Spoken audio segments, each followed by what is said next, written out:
दोस्तों, आज हम ईस्ट इंडिया कंपनी के द्वारा जो कॉन्स्टिट्यूशनल डेवलपमेंट हुआ उसके बारे में जानेंगे।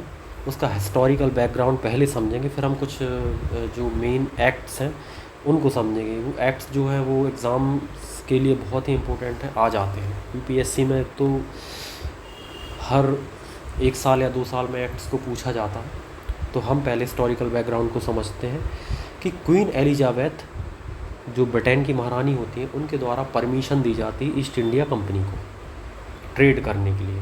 ये ट्रेड जो होता है वो फ्री ट्रेड होता है और ये ट्रेड करने के लिए भारत आते हैं। भारत में काफ़ी मुनाफा इनको मिलता है और मुनाफा कमाते कमाते बाद में भारत की राजनीति में भी हस्तक्षेप करना शुरू कर देते हैं। इसका परिणाम अंत में ये निकलता है कि जो 1764 का बक्सर का युद्ध होता है, उससे इनकी जो जड़ें हैं भारत में बहुत ही मजबूत हो जाती हैं। और फिर मुग़ल शासक शाह आलम द्वितीय और ईस्ट इंडिया कंपनी के बीच एक ट्रीटी साइन होती है और ट्रीटी में ये कहा जाता है कि ईस्ट इंडिया कंपनी को बंगाल, बिहार, उड़ीसा के रेवेन्यू कलेक्शंस के राइट्स मिल जाते हैं।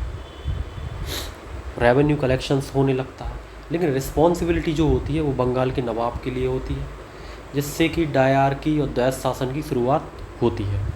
अब बंगाल की स्थिति बहुत ही ख़राब हो जाती है डायरकी से, और ईस्ट इंडिया कंपनी का करप्शन भी बढ़ जाता है दोस्तों। तो जिससे कि कंपनी दिवालिया की तरफ बढ़ती जाती है। इस चीज़ को देखते हुए ब्रिटिश पार्लियामेंट एक फ़ैसला लेती है कि हमें कुछ एक्ट्स पास करने चाहिए जिससे कि इन चीज़ों को रोका जा सके। तो ब्रिटिश ईस्ट इंडिया कंपनी पहला एक्ट बनाती है, रेगुलेटिंग एक्ट 1773।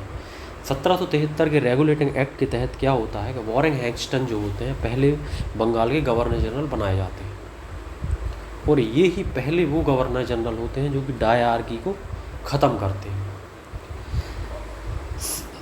सेकंड पॉइंट होता है कि सुप्रीम कोर्ट की स्थापना 1773 के तहत 1774 में सुप्रीम कोर्ट की स्थापना की जाती है, जिसके पहले मुख्य न्यायाधीश होते हैं एलिजाबेथ। 3 अन्य न्यायाधीश भी होते हैं और इस एक्ट के तहत ही बॉम्बे प्रेसिडेंसी और मद्रास प्रेसिडेंसी को बंगाल प्रेसिडेंसी के अधीन कर दिया जाता है। ये भी आंशिक रूप से, पूर्ण रूप से अगले एक्ट में ये पूर्ण रूप से इसके अधीन होगी।